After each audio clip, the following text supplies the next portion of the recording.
Good evening to you guys, bye good evening to everyone. सभी को नमस्कार, सभी को good evening.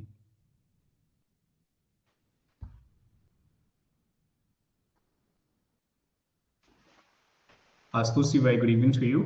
Very good evening to all the persons, those who are connecting. Nancy, a very good evening to you as well.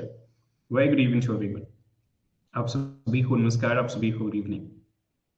हम इंतजार कर रहे हैं अगले चंद मिनट का, और जैसे ही हमारे सभी रेगुलर स्टूडेंट सेशन का हिस्सा होते हैं, हम सेशन की शुरुआत करेंगे। Giriraj ji, very good evening to you, very good evening to everyone. आप सभी को नमस्कार, आप सभी को good evening. Purnima, very good evening to you. Khushboo, very good evening to you. Very good evening to all the persons those who are connecting. आप सभी को नमस्कार, आप सभी को good evening. Sani, very good evening to you. Ashutosh ji, प्रसन्न रहें, स्वस्थ रहें मेरे भाई। Anjali ji, very good evening to you. Anshika, very good evening to you, very good evening to everyone. जय Shri Krishna to you. Muskan, Shruti, very good evening to you. Nitin ji, very good evening to you as well. Very good evening to all the persons those who are connecting. आप सभी को नमस्कार, आप सभी को good evening. उम्मीद है आपने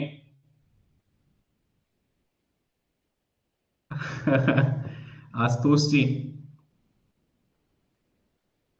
निश्चित तौर पर मैं ये तो नहीं कह सकता कि मैं रुकवा दूंगा, लेकिन मैं जहां भी जिससे भी जो भी प्रेयर्स परफॉर्म करता हूं, उन प्रेयर्स में निश्चित तौर पर ये अगली प्रेयर पक्का होने वाली है कि वर्षा जो है वह रुक जानी चाहिए, और आशुतोष जी और सभी जो किसान वर्ग हैं उनका नुकसान नहीं होना चाहिए। Priyanka ji, why good evening to you. Kanchan, why good evening to you. Nancy, why good evening to you. सभी को नमस्कार, सभी को गुड इवनिंग। बिल्कुल पूर्णिमा जी, ये वेस्टर्न डिस्टर्बेंसेस जो हैं, तो उन वेस्टर्न डिस्टर्बेंसेस का ही एक उदाहरण है। उम्मीद है आप सभी छात्र छात्राओं ने आपके जो रिस्पेक्टिव ग्रुप्स हैं, उन रिस्पेक्टिव ग्रुप्स में एक मैसेज जो है वो ड्रॉप कर दिया होगा कि सेशन जो है वो लाइव है, ताकि हमारे सभी छात्र छात्राएं जो हैं वो इस सेशन का हिस्सा हो सकें।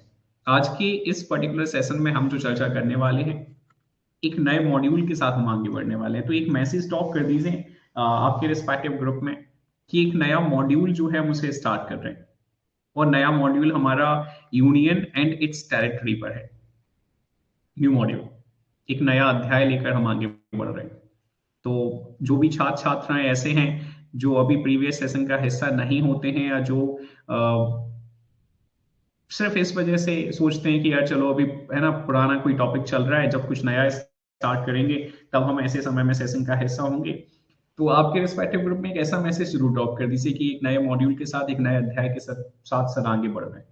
और नया अध्याय, नया मॉड्यूल जो है वो है पार्ट नंबर 1 पर है। Yogesh ji, very good evening to you. क्या मतलब दिन आ गए हैं कि भाई मुझे याद करना पड़ता है योगेश जी कि हमारे छात्र छात्राएं जो हैं वो कहाँ हैं। और 2 4 5 दिन की फिर वो बात होती है, 2 4 5 दिन छात्र छात्राएं फिर सेशंस का हिस्सा होते हैं, फिर अचानक से गायब हो जाते हैं। अरे मेरे भाई, बड़ा कठिन दौर है, यकीन मानो। मतलब मैं सच में नहीं कहना चाहता, लेकिन वास्तविकता में बहुत मुश्किल है ऐसे। हालांकि मैं अभी देख रहा था, सुन रहा था, या समझ रहा था, या किसी के माध्यम से मेरे पास कुछ ऐसी खबर आई उड़ती उड़ती कि शायद साक्षी मैम ने कभी पूछा कि तुम लोग इनमें से इस सेशन में कनेक्ट क्यों नहीं करते हो। किसी छात्र ने शायद ऐसा कहा कि बोले सर वो लाइव सेशन का जब हम हिस्सा होते हैं, तो लाइव सेशन में पूरा सेशन देखना होता है, और रिकॉर्डेड सेशन में हमें सिर्फ हम उस मूवमेंट को देख लेते हैं, उस टॉपिक को देख लेते हैं जो हमें देखना होता है। तुम इतने इंटेलिजेंट कैसे हो? तुम्हें कैसे पता कि उस मूवमेंट में वो टॉपिक चल रहा है? मतलब, और अगर ऐसा पता है तो that's well and good. Yogesh ji, very good evening to you. Neha ji, very good evening to you once again. Aman ji, very good evening to you. Jyoti ji, very good evening to you. Priyanka ji, मैं तो ना अपने सबको याद करता रहता हूँ। You all people are my people. अगर अपने लोगों को याद नहीं करूंगा तो कैसे चलेगा? मेरे अपने लोग जो हैं ये पेपर के बाद मुझे याद नहीं करते, ये दिक्कत वाली बात है। Heading forward to the next. आगे बढ़ रहा हूँ, ध्यान से देखने सुनने समझने का प्रयास करिएगा। Mahima Sharma ji, very good evening to you, very good evening to all the persons. आप सभी को नमस्कार, आप सभी को गुड इवनिंग। तो चर्चा किस पर है? बोली चर्चा जो है वो यूनियन एंड स्टैट्री पर है। Vishal ji, very good evening to you as well. और इसके कंटेक्स्ट में ना मैं कुछ पॉइंट समझाना चाहता हूँ। देखो बहुत इंटरेस्टिंग तरीके से हम चीजों को लेकर चलने वाले हैं, सो प्लीज मेक श्योर कि अगर आप सेशन का हिस्सा हो गए तो आप चीजों को सीखने, सुनने, समझने का प्रयास करिएगा। नो सर, क्वेश्चन मिलता है तो आपकी ही याद आती है।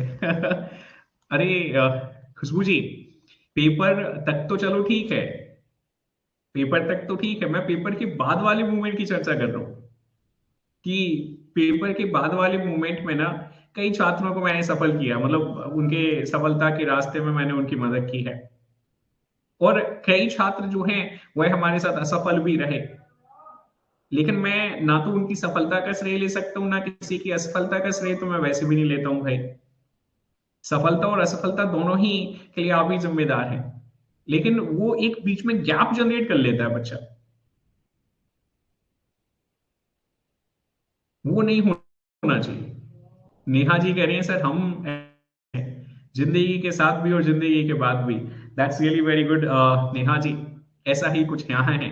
Afreen ji, very good evening to you, very good evening to all the person, सभी को नमस्कार, सभी को गुड इवनिंग। चलिए, अभी हम हमारी चर्चा जो है उसको रोक देंगे और हम हमारे सेशन को आगे लेकर बढ़ेंगे। Kshama ji, very good evening to you, very good evening to everyone. Module है union and its territory, union and its territory.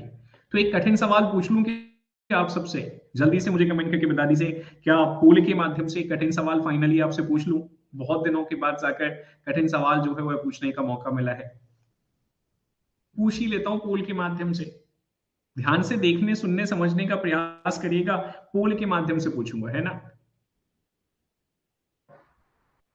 तो ऑप्शन सुन लीजिए पहले। 36, 31, 29, 28। और अब क्वेश्चन पर मुझे सुन लीजिए। क्वेश्चन है, at present, there are how many states in India? There are how many states in India? How many states in India? Indian union की जब हम चर्चा करते हैं, भारतीय संघ की जब हम चर्चा करते हैं, तो वर्तमान भारतीय संघ में इनमें से हमें कितने राज्य जो हैं वह नजर आते हैं? विकल्प आपकी स्क्रीन पर होगा, पोल के माध्यम से आपको आपके आंसर का जो है वह चुनाव करना है। Just give me a single minute and you can go with the correct answer. आपके पास 30 सेकेंड है और आप अपना वोट जो है, अपना मत जो है वह कास्ट कर पाएंगे। अगले चंद सेकंड में पोल जो है वह ऑटोमेटिकली आपकी स्क्रीन पर पब्लिश हो जाएगा। आपको कोई एक्स्ट्रा एफर्ट नहीं डालने, आपको सिर्फ सही आंसर जो है वो सही आंसर पर बस क्लिक कर देना है। मैं चाहता हूं हमारे सभी छात्र छात्राएं जो है वो अपने आंसर का चुनाव करें।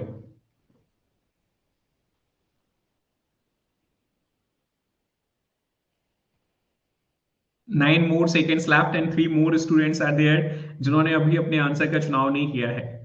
मतलब इस कठिन क्वेश्चन में भी तुम अपने आंसर का चुनाव नहीं कर रहे हो। कहीं तो चुनाव कर लिया करो। अंजलि जी, समर्थ जी, प्रियंका जी, अंशिका जी, क्षमा जी, नैन्सी जी, आफरीन जी, गिरिराज जी, अमन जी, आशुतोष जी, ये वो छात्र छात्राएं हैं जिन्होंने क्या किया है, बोले सर, जिन्होंने अपने आंसर का जो है वह चुनाव किया है। और भी कई सारे हैं, लेकिन निश्चित तौर पर कुछ ऐसे छात्र मुझे नजर आ रहे हैं जिन छात्र छात्राओं ने आपका आंसर जो है वो यहां भी ऑप्ट नहीं किया। बड़ी कठिन सवाल था भाई, कहीं तो कुछ कर लिया करो थोड़ा बहुत। चलिए, अगले क्वेश्चन की ओर मैं बढ़ रहा हूं। अगले क्वेश्चन पर मुझे सुनने का प्रयास करिएगा। एक और क्वेश्चन है, देखना कि शराब बड़ाप नहीं लग जाए ना, इतने कठिन क्वेश्चन का आंसर नहीं चुनाव किया तुमने। अगले क्वेश्चन की ओर। अगला क्वेश्चन क्या है? अगला क्वेश्चन है कि हमारे वर्तमान भारतीय संघ में कितने जो यूनियन टेरिटरीज हैं वह हमें नजर आ रहे हैं। आपके पास पोल होगा और आप एक सही आंसर का जो है वह चुनाव कर पाएंगे इसके बाद। अरे अंशिका जी, कुछ छात्र तो आते ही इसीलिए हैं, बोले है ना, कुलदीप सर ने कह दी थी, अभी हमें याद कर लिया था सेशन में, तो उन है ना चलते हैं, नहीं तो पता चले फिर कह देंगे कि हमारा सिलेक्शन नहीं होगा, इनका ही ना लग जाए कहीं। ईमानदारी से काम करते हैं और जो लोग ईमानदारी से काम करते हैं उनकी है ना वाणी पर मां सरस्वती जो है वह विराजमान होती हैं।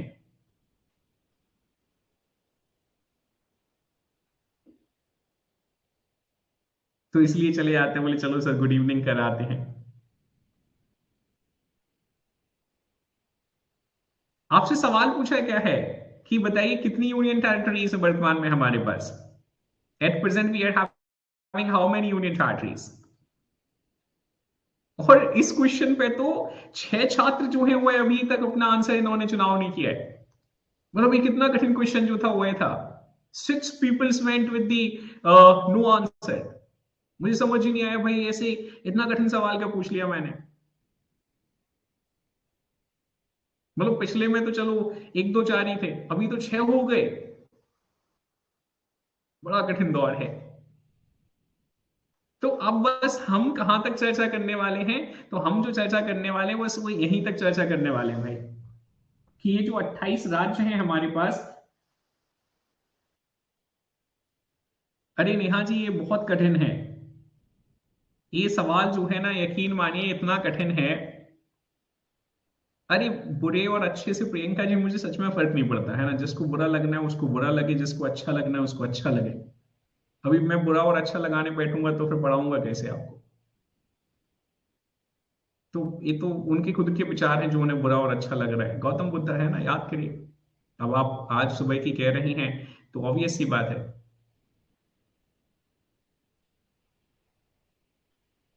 अमन कुमार जी कह रहे हैं सर जल तो आपके पास है ही, एक बार प्रयास भी कर लीजिए, प्रयोग कर। अरे नहीं मेरे भाई, है ना अमन, इतना कठिन नहीं है, ऐसा नहीं करना है यार। ऐसा क्यों करेंगे अमन। मैं तो, देखो बुरा, ये एक बड़ी अच्छी बात है। बड़ी अच्छी बात क्या है कि किसी भी व्यक्ति से हम कुछ भी कहना चाहते हैं तो उसके लिए जरूरी थोड़ी है हमें बुरे शब्दों का इस्तेमाल करना।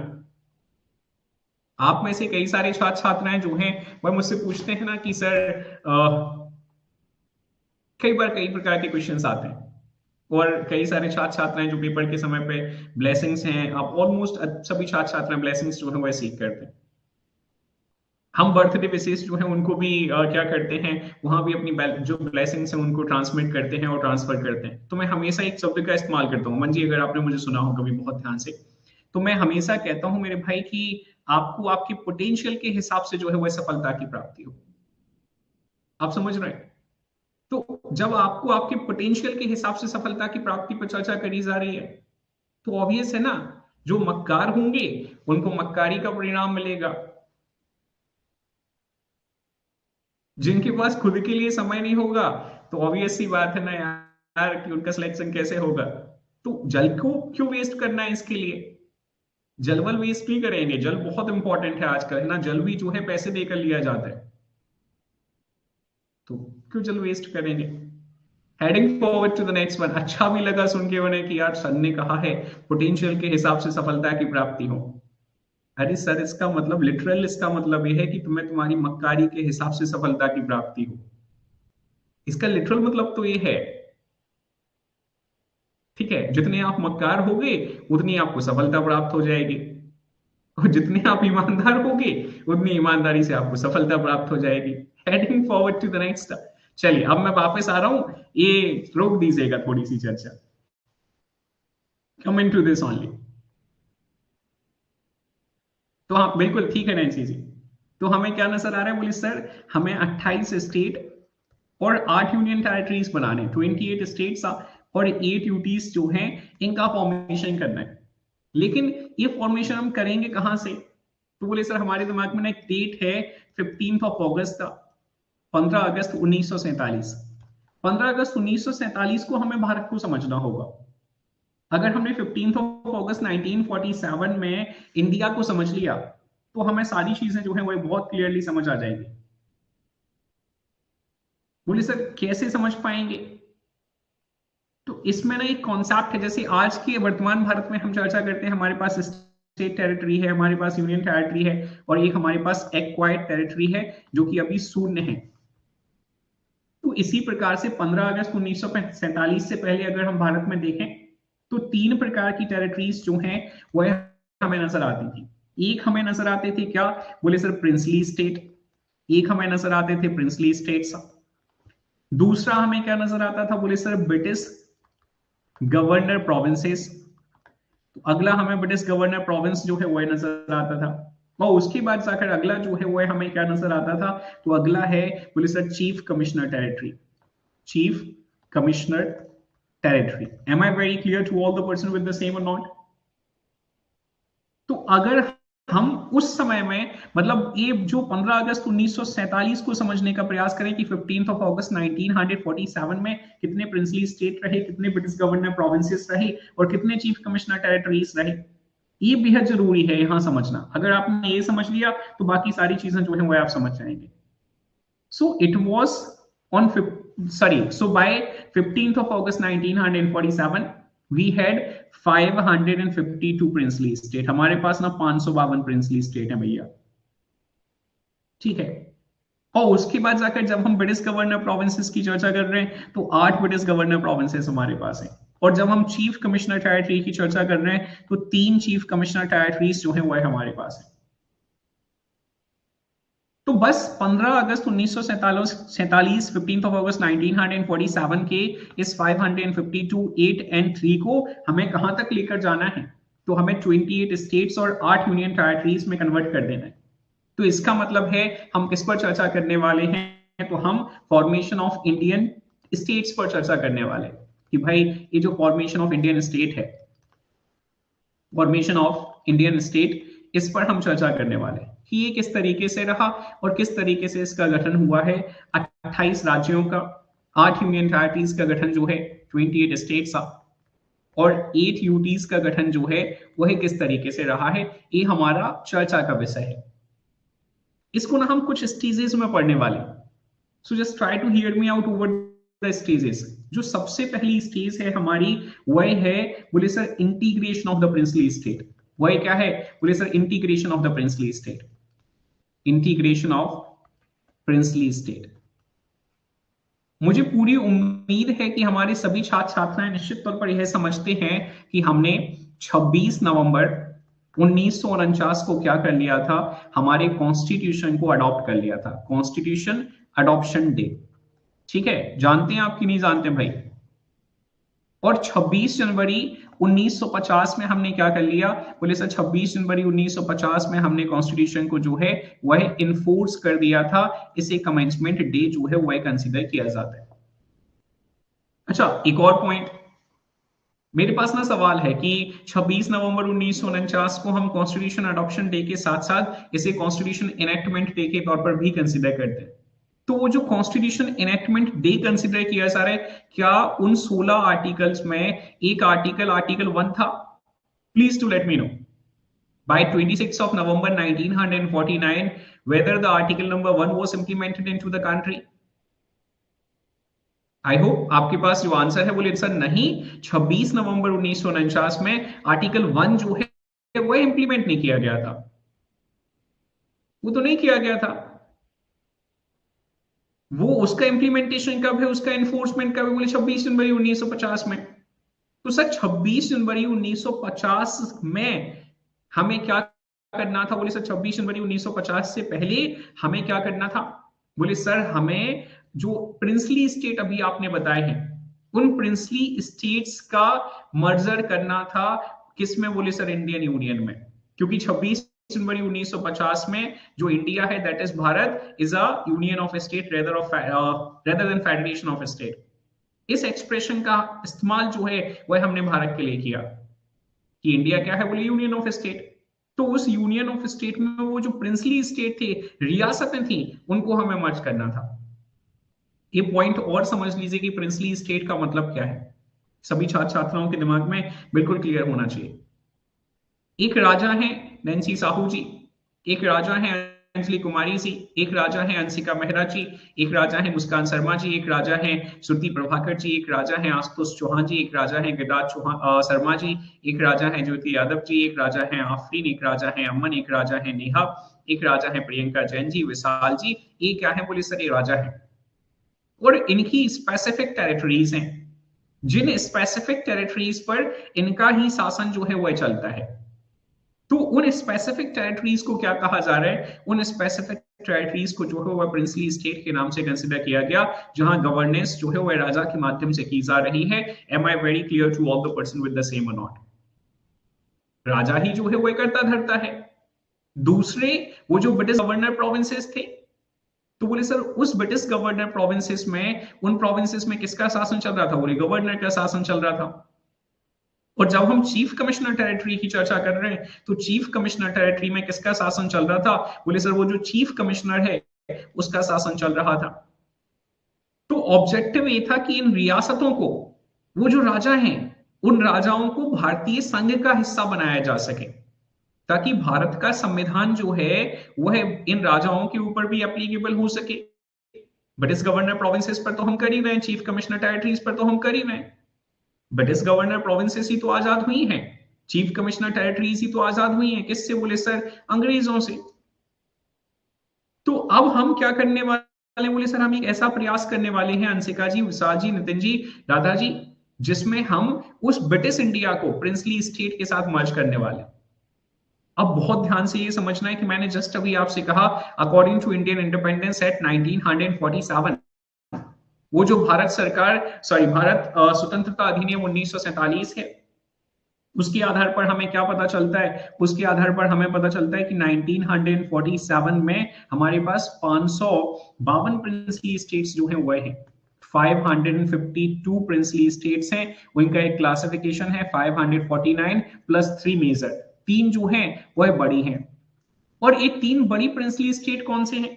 तो बोले सर इन तीन बड़े प्रिंसली स्टेट्स में जब हम चर्चा करने जा रहे हैं तो एक हमें नजर आ रहा है हैदराबाद। एक क्या नजर आ रहा है? बोले सर हैदराबाद। एक हमें नजर आता है जूनागढ़। एक क्या नजर आता है? बोले सर जूनागढ़। और एक जो है इसे हम कश्मीर के नाम से कंसिडर करते हैं। Am I very clear to all the person with the same not? जल्दी से मुझे कमेंट करके बता दीजिए क्या मैं आप सभी छात्र छात्राओं को जो हूं वह बिल्कुल क्लियर हूं। अब देखो 549 को ना 549 यानी कोई दिक्कत नहीं थी भाई। ये इंडियन इंडिपेंडेंस एक्ट 1947 के माध्यम से क्या हो गए? बोले सर इसका हिस्सा हो गए, लेकिन डायरेक्टली हिस्सा हो गए, बिना किसी रेजिस्टेंस के हिस्सा हो गए, बाय चॉइस हिस्सा हो गए भाई। ये होता है ना, कुछ लोगों की इच्छा होती है। Prashant ji, there were 552 princely states by 15th of August 1947। तो उस स्वतंत्रता, भारतीय स्वतंत्रता अधिनियम 1947 के माध्यम से इन प्रिंसली स्टेट्स के पास एक ऑप्शन था। ऑप्शन क्या था कि या तो आप भारत का जो डोमिनियन है उसको ज्वाइन कर लीजिए, या आप पाकिस्तान का डोमिनियन जो है उसको ज्वाइन कर लीजिए, या तीसरा एक और ऑप्शन इनके पास था कि आप स्वतंत्र रह लीजिए। ना आप हिंदुस्तान का, ना आप भारत के डोमिनियन का हिस्सा बनिए, ना आप पाकिस्तान के डोमिनियन का हिस्सा बनिए, आप इंडिपेंडेंट रहिए। तो 552 प्रिंसली स्टेट्स में से 552 प्रिंसली स्टेट्स में से 549 डिसाइडेड टू ज्वाइन। उन्होंने क्या डिसाइड किया कि नहीं भाई हम तो इंडियन यूनियन का हिस्सा होने जा रहे हैं, इसके बदले में पैसा मिल रहा है हमें। लेकिन तीन बहुत बड़ी रियासतें हुआ करती थी। एक जम्मू कश्मीर हुआ करता था, एक हैदराबाद हुआ करता था, और एट द सेम टाइम एक जूनागढ़ हुआ करता था। ठीक है, तो इन तीनों ने रेजिस्टेंस दिखाया। रेजिस्टेंस का मतलब है इन तीनों ने कहा कि नहीं भाई हम तो इंडिपेंडेंट रहेंगे, हम स्वतंत्र रहेंगे, ना हम इंडियन डोमिनियन का हिस्सा होंगे, ना ही हम पाकिस्तान डोमिनियन का हिस्सा होंगे, हम तो राजा हैं, राजा ही रहेंगे। Am I very clear to all the person with the same or not? अब आप सोचिए प्रशांत जी, अगर आप आपके जहां अभी आप वर्तमान में लोकेटेड हैं, वहां से अगर आपको साउथ इंडिया जाना है, आपको तमिलनाडु जाना है, तो आपको दूसरे राष्ट्र से होकर गुजरना पड़ता, और दूसरे राष्ट्र का नाम जो है वो हैदराबाद होता, अगर हैदराबाद इंडिपेंडेंट रह जाता। अगर आप गुजरात से होकर जाना चाहते तो जूनागढ़ एक अलग कंट्री से होकर आपको गुजरना पड़ता, उस कंट्री का हो सकता है आपको पासपोर्ट लेना पड़, सॉरी वीजा लेना पड़ जाता। मतलब हमारे ही भारत देश में अगर ये स्वतंत्र राष्ट्र बन जाते तो आप समझिए अलग अलग छोटे से राष्ट्र होते। आज जो हैदराबाद भारत का हिस्सा है, हम उसे क्या कंसीडर करते? बोले हैदराबाद राष्ट्र, country Hyderabad, Junagadh country, Kashmir country. अब भला हो आदरणीय सरदार वल्लभ भाई पटेल जी का, क्योंकि कल मैंने आपको कुछ पढ़ाया था, सभी छात्र छात्राओं को पढ़ाया था कि it was by 15th of August 1947 the very first cabinet was constituted, the first cabinet of आदरणीय पंडित जवाहरलाल नेहरू। और आदरणीय पंडित जवाहरलाल नेहरू जी की इस कैबिनेट में होम अफेयर्स मिनिस्ट्री जो है वह किस व्यक्ति के पास है? तो वह आदरणीय सरदार वल्लभ भाई पटेल जी के पास है। किसके पास है? बोले आदरणीय पंडित सरदार वल्लभ भाई पटेल जी के पास है। और आदरणीय सरदार वल्लभ भाई पटेल जी को लौह पुरुष के नाम से कंसिडर किया जाता है। तो आपके पेपर में सीधा सवाल पूछा जाता है कि बताइए वह कौन सी 3 रियासतें हैं जिन रियासतों ने भारतीय संघ को ज्वाइन करने में रेजिस्टेंस जो है, विरोध जो है, विरोधाभास की भावना जो है वह रखी। तो आपके दिमाग में बिल्कुल क्लियर आंसर होना चाहिए, Hyderabad, Junagadh as well as this that is the Jammu Kashmir. लेकिन आज अगर हम 2024 में चर्चा करें तो आज 2024 में सब जो है वह हमें हिस्सा नजर आ रहे हैं। तो अब हमें यही समझना है कि जूनागढ़, हैदराबाद और जम्मू कश्मीर जो है वह हिस्सा कैसे बना। So just try to hear me out over this. और ये मैं आपको बहुत ब्रीफ बता रहा हूं, अभी डिटेल्ड नोट्स में आपको पढ़ाऊंगा। ये एक तरीके की माइंड मैपिंग है जिसके माध्यम से आप चीजों को जो है वह सुन सकते हैं, समझ सकते हैं। तो हैदराबाद किसके माध्यम से मर्ज किया गया? तो बोले सर हैदराबाद जो है इंडियन यूनियन में, देखिए भाई यहां लिख दे रहा हूं, इंडियन यूनियन, इंडियन यूनियन में 549 प्रिंसली स्टेट्स जो है वो उनकी चॉइस से ही क्या हो जाते हैं, उसको ज्वाइन कर लेते हैं। अब हैदराबाद के लिए क्या किया गया? तो बोले सर कई बार क्वेश्चन पूछ लेता है कि बताइए हैदराबाद को इंडियन यूनियन का हिस्सा जो है वो किसके माध्यम से बनाया गया। हाँ प्रशांत जी, हैदराबाद, जूनागढ़, कश्मीर सबके ही राजा जो हैं वह मुस्लिम थे और ये विरोध कर रहे थे कि भैया नहीं, हम तो स्वतंत्र रहना चाहते हैं। आपके भोपाल में भी विरोधाभास की भावना जो है वह उठी थी। लेकिन इसके पीछे का कारण ये नहीं है प्रशांत जी कि वो मुस्लिम थे। उसके पीछे का कारण हम ज्यादा अच्छे तौर पर यह कह सकते हैं कि भाई वह राजा थे, स्वतंत्र रहना चाहते थे क्योंकि उनके पास चॉइस थी। अगर मुस्लिम वाला ही कोई कॉन्सेप्ट होता प्रशांत जी तो वह पाकिस्तान चले जाते। अगर ये ही वाला कॉन्सेप्ट होता कि नहीं हम मुस्लिम हैं इस वजह से हम भारत का हिस्सा नहीं होना चाहते, तो उनके पास तो चॉइस ये भी थी कि पाकिस्तान चले जाते। Am I very clear to you with the same or not? लेकिन उन्होंने तो यह डिसाइड किया कि नहीं भैया, ना तो हम पाकिस्तान जा रहे हैं ना हम भारत जा रहे हैं, हम तो राजा हैं और हमारा स्वतंत्र राष्ट्र है। जल्दी से मुझे कमेंट करके बता दीजिए क्या मैं आपको क्लियर हूं? इन्हीं विचारों में तो मुझे परिवर्तन करना है, सबसे इंपॉर्टेंट ये है। सिविल सर्विसेज की तैयारी के बारे में मैं कई बार आपसे कहता हूं कि सिविल सर्विसेज की तैयारी जो है वो हमें इतने डीप में लेकर जाती है जहां हम चीजों में परिवर्तन कर सकें, अपनी विचारधारा में परिवर्तन कर सकें। So am I very clear to you with the same or not? Muslim होना विरोध करने की वजह नहीं है। अगर मुस्लिम होना विरोध करने की वजह होती तो वो पाकिस्तान चले जाते, और भी तो गए थे पाकिस्तान। लेकिन उन्होंने पाकिस्तान जाना स्वीकार नहीं किया। उन्होंने क्या कहा कि नहीं भाई, सबके पास चॉइस थी कि जो पाकिस्तान जाना चाहे वो पाकिस्तान चला जाए, जो हिंदुस्तान में रहना चाहे वो हिंदुस्तान में बना रहे, जो स्वतंत्र रहना चाहे वो स्वतंत्र बना रहे। अब एक किस्मत वाली बात है, ये किस्मत वाली बात है कि चाहे आप भोपाल की बात कर लीजिए, चाहे आप इस बाय लक हम इसे ऐसा कह सकते हैं, चाहे ये अनफॉर्चुनेट आप ऐसा कह सकते हैं इसे, कि चाहे आप भोपाल की बात करिए, चाहे आप कश्मीर की बात करिए, चाहे आप जूनागढ़ की बात करिए, चाहे आप हैदराबाद की बात करिए, ये सभी जो है वह मुस्लिम कम्युनिटी के साथ संबंधित है। लेकिन मुस्लिम होना भारत संघ को का विरोध करना इसकी कोई वजह नहीं है भाई। By their own choice they have decided to remain independent. Am I very clear to all the person with the same along with the Prashant Dubey ji? Please do let me know. जल्दी से मुझे comment करके बता दीजिए क्या मैं आपको clear हूं? आगे बढ़ रहा हूं, ध्यान से देखने सुनने समझने का प्रयास करिएगा। तो अब फिर कैसे मर्ज किया इन्हें? तो मर्जर कैसे हुआ इनका? तो पेपर जो पूछेगा आपसे, पेपर पूछता है कि बताइए जब हैदराबाद विरोध कर रहा था तो फिर मर्जर कैसे हुआ? तो बोले सर सरदार वल्लभ भाई पटेल जी के माध्यम से और भारत सरकार के माध्यम से एक ऑपरेशन चलाया गया, जिस ऑपरेशन को ऑपरेशन पोलो के नाम से जो है वह कंसीडर किया जाता है। और ऑपरेशन पोलो के माध्यम से क्या किया गया? बोले सर इनका मर्जर किया गया। Am I very clear to all the person with the same or not? जल्दी से मुझे कमेंट करके बता दीजिए क्या मैं हमारे सभी छात्र छात्राओं को बिल्कुल क्लियर हूं भाई? पेपर पूछेगा आपसे कि बताइए इनमें से किसके माध्यम से जो है वो है आपका हैदराबाद जो है वह इंडियन यूनियन का हिस्सा बना, तो हमारे दिमाग में बिल्कुल क्लियर होना चाहिए कि ऑपरेशन पोलो के माध्यम से जो है वो है हैदराबाद इंडियन यूनियन का हिस्सा बना। अब ऑपरेशन पोलो में कभी बाद में पढ़ा दूंगा आपको, है ना, परेशान नहीं होना। उसके बाद जाकर जूनागढ़ जो है वह कैसे इंडियन यूनियन का हिस्सा बना। तो बोले सर जूनागढ़ के कंटेक्स्ट में जब हम चर्चा कर रहे हैं, तो बोले सर यहाँ रेफरेंडम कराया गया। क्या कराया गया? बोले सर रेफरेंडम कराया गया, मतलब लोगों से पूछा गया।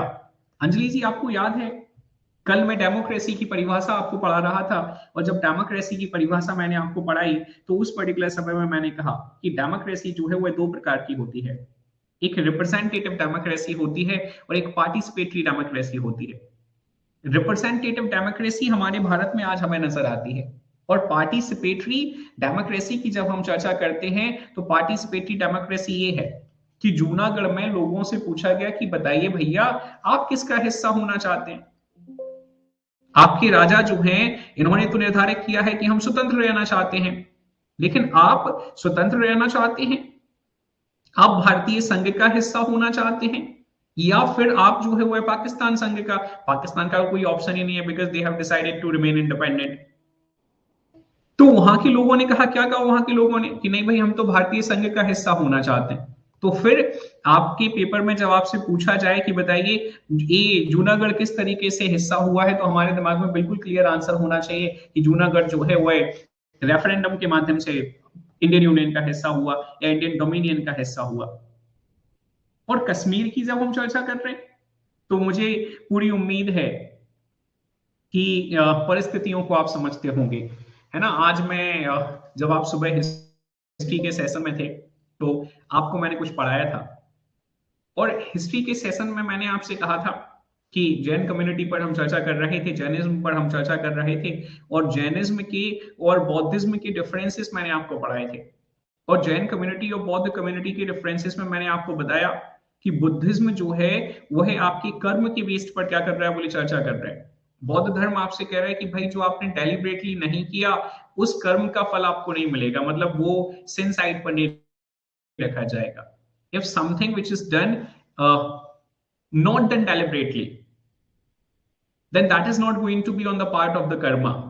Am I very clear to everyone with the same or not? That's what I have taught you in the morning only. But when it comes to the Jainism is saying this up. Even the negligence act is going to be counted on the part of the karma. उम्मीद है आप सभी छात्र छात्राओं को निश्चित तौर पर ये मालूम होगा। तो अब हम देखो इसी कर्म का तो फल मिल रहा है। वो पंडित जवाहरलाल नेहरू जी ने जो डेलिबरेटली क्या किया, बोले इंस्ट्रूमेंट ऑफ एसेसन जो है वह साइन किया किसके साथ, कश्मीर के साथ। कि आज हमारे यहाँ के जो बच्चे हैं, हमारे यहाँ के जो युवा नेता हैं, और ऐसे खासकर युवा नेता जिनकी जो शिक्षा है वह ऑलमोस्ट शून्य है, वह भी क्या करते हैं, आदरणीय पंडित जवाहरलाल नेहरू जी को क्रिटिसाइज करते हैं। उस व्यक्ति को पढ़ना चाहिए एक अलग लेवल पर जाकर, बिना बायसनेस के, बिना ये जो एक हमारा ओपिनियन है, कैसा ओपिनियन है कि नहीं भाई हम इस पार्टी का सपोर्ट करते हैं, हम इस पार्टी का सपोर्ट करते हैं, इससे ऊपर उठकर अगर आप देखेंगे, आप अगर भारत के इतिहास को देखेंगे, और भारत के इतिहास को अगर आपको पढ़ना है तो कैसे पढ़िए, स्वतंत्रता के बाद के इतिहास को पढ़िए। स्वतंत्रता के बाद का इतिहास जिस दिन आपने पढ़ लिया, और बड़े सटीक तरीके से आपने पढ़ लिया, आपको समझ आएगा कि वो जो 60-65 वर्षों को लगातार क्रिटिसाइज किया जाता है, इवन अपने 8-10 वर्ष के बाद भी, तो उन 60-65 वर्षों में भारत में आईआईटीज, आईआईएम्स जो हैं वह बने हैं, बैंकों का राष्ट्रीयकरण जो है वह राष्ट्रीयकरण हुआ है, हॉस्पिटल्स बने हैं, इंडस्ट्रीज बनी हैं। जो कश्मीर जो हिस्सा नहीं होना चाह रहा था, उसे इंस्ट्रूमेंट ऑफ सेशन के माध्यम से क्या किया गया, कश्मीर का हिस्सा बनाया गया।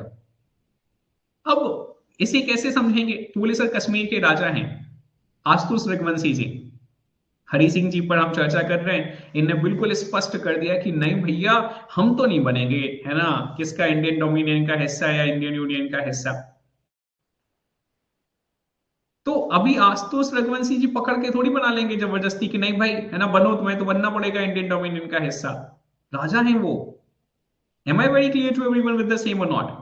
तो फिर ऐसे में क्या किया जाएगा, बोले सर ऐसे में नेगोशिएशंस करे जाएंगे, और उनकी जो धारणा है उस धारणा को समझा जाएगा कि भैया आपके विचार क्या है, आप क्यों इसका हिस्सा नहीं बनना चाह रहे। आप मुझे ये बता दीजिए ऐसी क्या मजबूरी है, ऐसी क्या परिस्थितियां हैं, या आप क्या हमसे चाहते हैं, आपकी क्या हमसे एक्सपेक्टेशंस हैं। तो उन एक्सपेक्टेशंस को समझने के बाद जाकर एक डॉक्यूमेंट जो है, उस डॉक्यूमेंट को साइन किया गया, जिसे हम इंस्ट्रूमेंट ऑफ असेसन के नाम से कंसीडर करते हैं। Am I very clear to all the person with the same or not? और एक और पॉइंट बता दूं मैं आपको, मैं निश्चित तौर पर ये कहूंगा कि आदरणीय सरदार वल्लभ भाई पटेल जी जो हैं, वह प्रधानमंत्री होते तो क्या होता क्या नहीं होता। I am not going to say so, क्योंकि मैं निश्चित तौर पर जितना सम्मान पंडित जवाहरलाल नेहरू जी का करता हूं, जितना सम्मान गांधी जी का करता हूं, जितना सम्मान अंबेडकर जी का करता हूं, उतना ही सम्मान जो है वह अन्य दूसरे सभी नेताओं का है। चाहे वो यशस्वी, ओजस्वी, तेजस्वी हमारे अपने प्रधानमंत्री आदरणीय नरेंद्र मोदी जी हों, चाहे इंदिरा गांधी जी हो, चाहे सरदार वल्लभ भाई पटेल जी हो, सभी के समय में बेहद क्रांतिकारी डेवलपमेंट्स जो है, रेवोल्यूशनरी डेवलपमेंट्स जो है वो रहे। लेकिन वो होते ना होते वो एक अलग बात है। आदरणीय मोदी जी जो हैं, उस समय में उनका जन्म होता ना होता वो एक अलग बात है। वो प्रधानमंत्री बनते या नहीं बनते वो एक अलग बात है। लेकिन हमारे राष्ट्र ने जिसे देखा है, हमारे राष्ट्र ने नागालैंड का मर्जर होते हुए देखा है इंडियन यूनियन में। और ये निश्चित तौर पर कहा जा सकता है कि भाई अगर पंडित जवाहरलाल नेहरू जी नहीं होते तो शायद नागालैंड जो है वह भारत का हिस्सा नहीं होता। Am I understood to everyone with the same or not? अब आपका यह सिंसियर रिस्पॉन्सिबिलिटी है कि आपको पढ़ना है नागालैंड के बारे में, अगर आपको बेहद इंटरेस्ट है तो। अगर आप पॉलिटिकल डेवलपमेंट्स को बड़े अच्छे से समझना चाहते हैं, जानना चाहते हैं, देखना चाहते हैं, तो वो आप पढ़िए उसके इतिहास को जाकर, आपको चीजें जो है वो समझ आएंगी। अभी आप चर्चा करते हैं इंस्टाग्राम के आधार पर, व्हाट्सएप के आधार पर, व्हाट्सएप यूनिवर्सिटी के आधार पर। कुछ मूर्ख तो यह भी कह देते हैं भैया उनके पिताजी जो है वो कौन थे, बोले सर, बोले मुस्लिम थे। बड़ी खतरनाक स्टोरी चलती है। रश्मि जी भाई, गुड इवनिंग टू यू। अरे किसी का नाम फिरोज हो जाने से, किसी का नाम फिरोज हो जाने से, है ना, इसका मतलब ये थोड़ी कि वो मुस्लिम हो गया। तो एक कम्युनलिज्म को इतना बढ़ावा मत दो यार, है ना, थोड़ा सा पढ़ो। पढ़ना लिखना बेहद जरूरी है। आशुतोष रघुवंशी जी कह रहे हैं रिपीट कर दीजिए। अरे भैया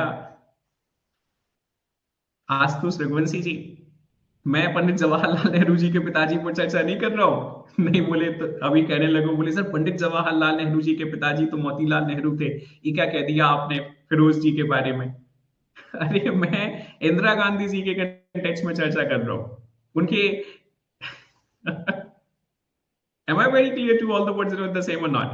जब हम राजीव गांधी जी की चर्चा करते हैं, जब हम संजय गांधी जी की चर्चा करते हैं, जब हम राहुल गांधी जी की चर्चा करते हैं, प्रियंका गांधी जी की चर्चा करते हैं, सोनिया गांधी जी की चर्चा करते हैं, इंदिरा जी की चर्चा करते हैं। और दूसरा एक और पॉइंट आपको समझना है, पंडित जवाहर, हमारे देश में ना बड़ा अच्छा सिस्टम है। हमारे देश में ये, आप में से किसी लड़की ने, आप में से किसी छात्रा ने शायद मुझसे एक दिन एक सवाल पूछ लिया, बोले सर इंटरकास्ट मैरिज में अगर किसी की इंटरकास्ट मैरिज होने जा रही है तो इंटरकास्ट मैरिज के बाद जाकर सरनेम बदलता है कि नहीं बदलता है। शायद ये सवाल मुझसे खुशबू जी ने पूछा था। बोले सर एक कठिन सवाल है, या आकांक्षा जी ने पूछा था, पूछा किसी बिहार स्टेट के छात्र ने था कि सर एक क्वेश्चन है, आउट ऑफ द बॉक्स है, मतलब आउट ऑफ द सिलेबस है, या सॉरी या सिलेबस के अलाउ पार्ट है, क्या मैं पूछ सकती हूँ? मैंने कि बताएं। बोले सर अगर कोई लड़की जो है वो इंटरकास्ट मैरिज करती है तो क्या उसका सरनेम जो है तब भी बदलेगा? देखिए करीना कपूर खान जो है आपको निश्चित तौर पर नजर आ रही होंगी।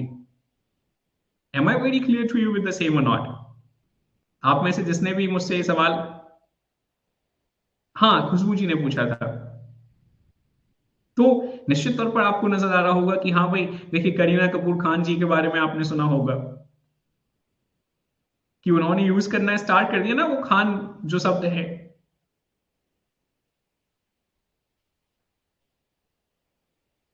तो बहुत आसपास ही देखेंगे तो निश्चित तौर पर समझ आ जाएगा। अब इसके बारे में मैं चर्चा क्यों कर रहा हूं यहां, वो आपके पार्ट 1 पढ़ाते पढ़ाते ये समझना है। ये इसलिए चर्चा कर रहा हूं कि वो जो फिरोज गांधी जी के बारे में कुछ तो भी चर्चाएं करी जाती हैं, इंदिरा गांधी जी के बारे में कुछ तो भी चर्चाएं करी जाती हैं। अरे छोड़ दीजिए गूगल को खुशबू जी। इंदिरा गांधी जी की, इंदिरा जी की है ना, अभी गांधी तो बनी नहीं थी, नेहरू जी की बेटी थी। तो नेहरू जी की पुत्री इंदिरा जब फिरोज जी से शादी कर आई हैं तब गांधी हुई हैं। Am I very clear to you with the same or not? जल्दी से मुझे कमेंट करके बता दीजिएगा, मैं सभी छात्र छात्राओं को बिल्कुल क्लियर हूं।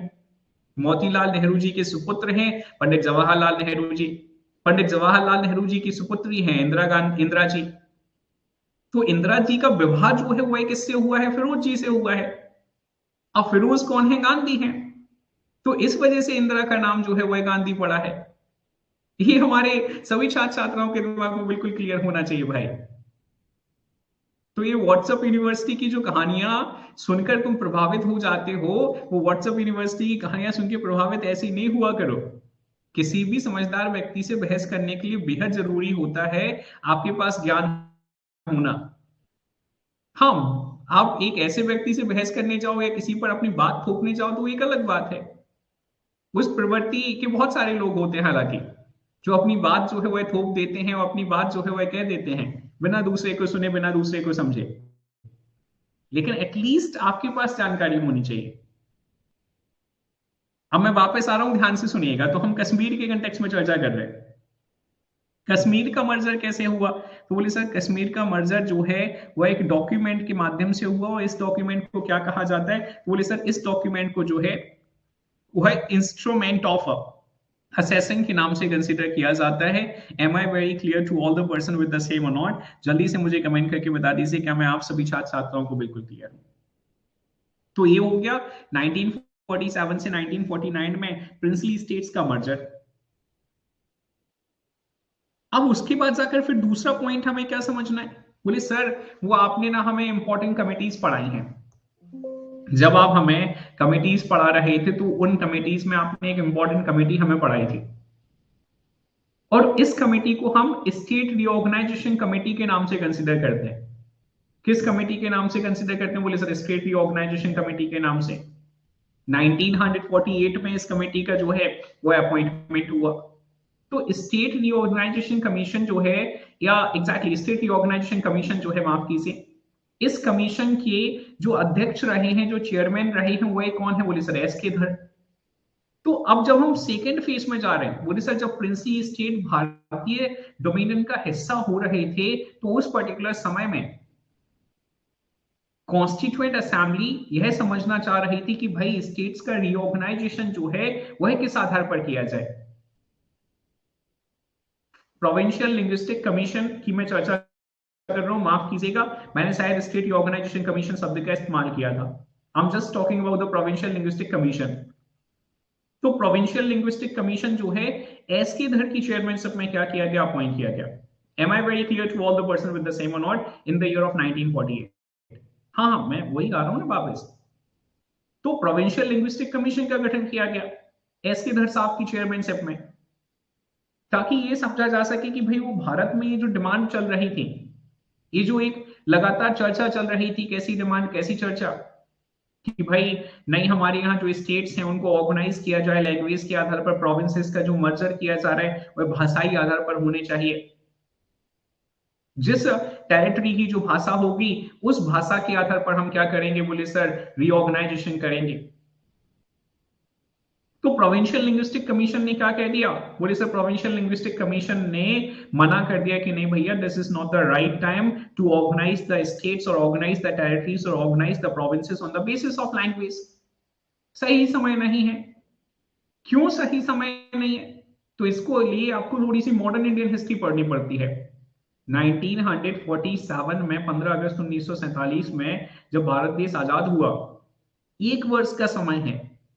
जो भारत से पाकिस्तान जाना चाहता है और जो पाकिस्तान से भारत आना चाहता है, तो यकीन मानिएगा ये जो दौर है 47 से 48 का, बेहद कठिन दौर है भाई।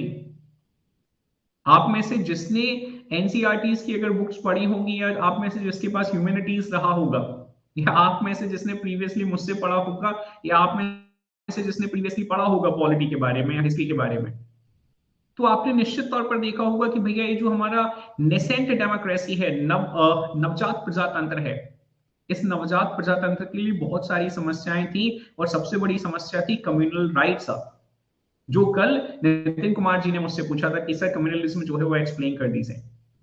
जब भारत से व्यक्ति जो है वह पाकिस्तान जा रहा है और पाकिस्तान से व्यक्ति जो है वह भारत आ रहा है, ये जो माइग्रेशन चल रहा है, इस कठिन लेवल पर माइग्रेशन चल रहा था बेटा कि घर के सदस्यों के माध्यम से घर की महिलाएं जो है उनको मार दिया गया। आप समझ रहे हो मैं क्या कह रहा हूं? मैं पूरे होश और हवास में कह रहा हूं, पूरी जिम्मेदारी के साथ कह रहा हूं कि परिवार के सदस्यों के माध्यम से परिवार की महिलाओं को मार दिया गया, बहू बेटियों को मार दिया गया। अब हमें ये समझना, बोले सर ये क्या कह रहे हो आप? What exactly the reason behind it? बोले सर इसके पीछे का कारण क्या है? बोले सर इसके पीछे का कारण ये है कि उस परिवार के सदस्य जो हैं वह असमर्थ हैं अपने घर की महिलाओं की रक्षा करने में, वह सक्षम नहीं है। उन्हें डर है कि कभी कोई दूसरी कम्युनिटी का व्यक्ति आकर, हम हाँ महिमा शर्मा जी यही बता रहा हूं मैं, उन्हें डर है कि दूसरी कम्युनिटी का व्यक्ति आकर कहीं रेप ना कर जाए, कहीं वो मर्डर ना कर जाए, कहीं किसी ऐसे कृत्य को अंजाम ना दे जाए जो हम शायद बर्दाश्त ना कर पाए, सहन ना कर पाए। तो ऐसी घटनाओं से बचाने के लिए उस दौर में क्या किया गया? बोले सर परिवार के सदस्यों के माध्यम से कई महिलाओं को खत्म कर दिया गया। Am I very clear to you with the same or not? Mahima Sharma ji, Priyanka Jain ji, and rest of the individuals, those who are connecting here. बेहद खतरनाक लेवल पर, बेहद खतरनाक लेवल पर हमें क्या नजर आ रहा है? बोले सर हिंसा जो है, वायलेंस जो है वह नजर आ रहा है। एग्जैक्टली इस तरीके का दौर था। मतलब अभी मकान से निकलने में आप समझो कि कष्ट है कि यार अभी मकान के अंदर रहने में कष्ट है कि यार पता नहीं कब कौन दरवाजे पर आ जाएगा, कौन दरवाजा जो है वह तोड़ देगा और फिर उसके बाद क्या होगा। तो इस वजह से लोगों ने क्या कर दिया? बोले सर अपने परिवार की महिलाओं को मार दिया कि यार हम तो सुरक्षा करने में असमर्थ हैं। इस तरीके का दौर था। पहले ही हम बटे हुए लोग थे और अब अगर और बांट दिया जाए, भाषाई आधार पर बांट दिया जाए, तो निश्चित तौर पर क्या होगा? बोले सर देश में एक बाल्कनाइजेशन नजर आ जाएगा। अभी हमारे देश का बंटवारा जो है वह किस आधार पर हुआ है? बोले जाति के आधार पर हुआ है, धर्म के आधार पर हुआ है। अब अगर अगला बंटवारा हम भाषा के आधार पर कर देंगे तो पता नहीं क्या होगा। तो इस वजह से प्रोविंशियल लिंग्विस्टिक कमीशन की अनुशंसा के आधार पर क्या किया गया? बोले सर उन्होंने तो मना कर दिया रिकमेंडेशन में, लेकिन चूंकि भारत में डिमांड बहुत लंबे समय से चली आ रही थी, सिंस 1920s, कि हम क्या करेंगे? बोले सर जब आजाद हो जाएंगे, जब खुद के प्रोविंसेस को स्टेट्स में कन्वर्ट करेंगे, टेरिटरीज में कन्वर्ट करेंगे, तो हम उन्हें भाषा के आधार पर करेंगे।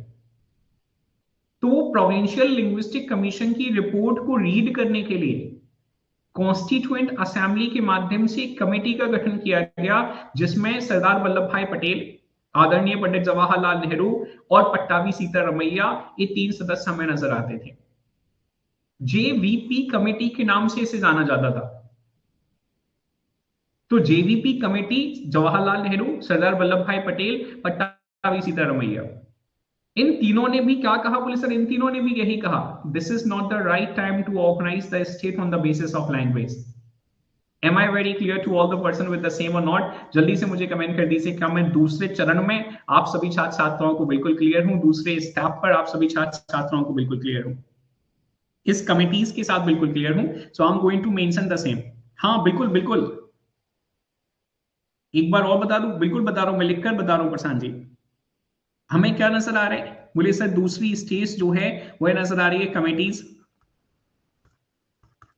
Committees for the reorganisation, for the reorganisation of state. Committees को अपॉइंट किया गया कि यार अब आजाद तो हो गए, तो अब जो राज्य बनाने हैं वह राज्य किस आधार पर बनाए जाएं।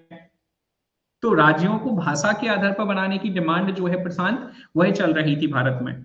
तो इसके चलते हुए क्या किया गया? बोले सर इसके चलते हुए प्रोविंशियल लिंग्विस्टिक कमीशन जो है, प्रोविंशियल लिंग्विस्टिक कमीशन, इस कमीशन का गठन किया गया। और प्रोविंशियल लिंग्विस्टिक कमीशन का गठन जो है, इसकी जो चेयरमैन है यह कौन रहे हैं? एस के धर जो है इसके चेयरमैन रहे हैं। ठीक है, जून 1948 में इसका गठन किया गया था। इसने क्या रिकमेंडेशन दिया? इसकी अनुशंसाएं क्या रही? तो इसकी अनुशंसाएं थी कि रीऑर्गेनाइजेशन जो है वह किस आधार पर होना चाहिए? बोले sir reorganisation of states of states on administrative basis. On administrative basis. Am I very clear to Prashant? Am I very clear to all the person with the same or not? यह कहा गया कि नहीं भैया, जो सक्षम है उस टेरिटरी में क्या कर दीजिए, बड़ा हिस्सा रख दीजिए, जो असक्षम है उसे छोटा सा हिस्सा दीजिए। अब इसके बाद जाकर दूसरी देख रहे हैं, तो बोले सर इस कमेटी की रिपोर्ट को पढ़ने के लिए फिर क्या हुआ, तो बोले सर इस कमीशन की रिपोर्ट को पढ़ने के लिए जेवीपी कमेटी जो है, तो जेवीपी कमेटी का गठन किया गया। कब, बोले सर दिसंबर 1948 में, दिसंबर 1948 में। इसकी अनुशंसाएं क्या है, तो बोले सर इसकी अनुशंसाएं जब देखने जा रहे हैं तो इन्होंने भी रिजेक्ट कर दिया। Rejected language as the basis of reorganisation, language as the basis of reorganisation, कि भैया नहीं, भाषा के आधार पर हम क्या नहीं करेंगे, बोले सर राज्यों का रीऑर्गेनाइजेशन नहीं करेंगे। Am I very clear to all the person with the same or not? जल्दी से मुझे कमेंट करके बता दीजिए क्या मैं आप सभी छात्र छात्राओं को क्लियर हूं। तो इसके बाद जाकर फिर क्या हुआ, तो इसके बाद अब आपको बहुत ध्यान से समझना है कि इसके बाद जाकर जो है वह हमें क्या नजर आ रहा है, तो बोले सर इसके बाद जाकर हमें नजर आ रहा है, अब हम 26 जनवरी 1950 की चर्चा कर रहे हैं भाई, कि 26 जनवरी 1950 में वो जो हमारे प्रिंसली स्टेट थे, अमन कुमार जी ने पूछा कमीशन और कमेटी के बीच में जो है वह डिफरेंस बता दीजिए। कमीशन जो है एक स्पेसिफिक मुद्दे पर चीजों को लुक इनटू करने के लिए, अपने ओपिनियंस जो है वह सजेस्ट करने के लिए बनाया जाता है। और जब हम कमेटी की चर्चा करते हैं तो कमेटी जो है वह आपकी, जैसे हम कमीशन की चर्चा करें तो कमीशन के जो मेंबर्स होते हैं ना, वह कमीशन के मेंबर्स कहीं से भी अपॉइंट करे जा सकते हैं। और जब हम कमेटी के सदस्यों की चर्चा कर रहे हैं तो कमेटी के सदस्य जो है वह with in the administrative convenience जो है वह अपॉइंट किया जा रहा है सबसे पहले तो। दूसरा, कमेटी जो है वह किसी की रिपोर्ट को पढ़ने के लिए और उस रिपोर्ट के आधार पर अपनी अनुशंसा जो है वह देने के लिए अपॉइंट करी जाती है। Am I very clear to you with the same or not Aman ji? जल्दी से मुझे कमेंट करके बता दीजिए क्या मैं आपको क्लियर हूं। अगर आप यहां भी देखेंगे तो जो प्रोविंशियल लिंग्विस्टिक कमीशन है, उस प्रोविंशियल लिंग्विस्टिक कमीशन में एस के धर जो है वह कॉन्स्टिट्यूएंट असेंबली के मेंबर नहीं है मेरे भाई। और इनकी रिपोर्ट को पढ़ने के लिए जिस कमेटी का गठन किया गया, उस कमेटी में आपकी कॉन्स्टिट्यूएंट असेंबली के सदस्य आपको नजर आ रहे थे, पट्टाभी सीतारमैया, पंडित जवाहरलाल नेहरू और सरदार वल्लभ भाई पटेल। चला head forward to the next one right now. तो आगे बढ़ रहा हूं, अब हम 26 जनवरी 1950 की चर्चा कर रहे हैं कि 26 जनवरी 1950 में अब हमारा भारत हमें कैसा नजर आ रहा है। सो बोले सर टाइप्स ऑफ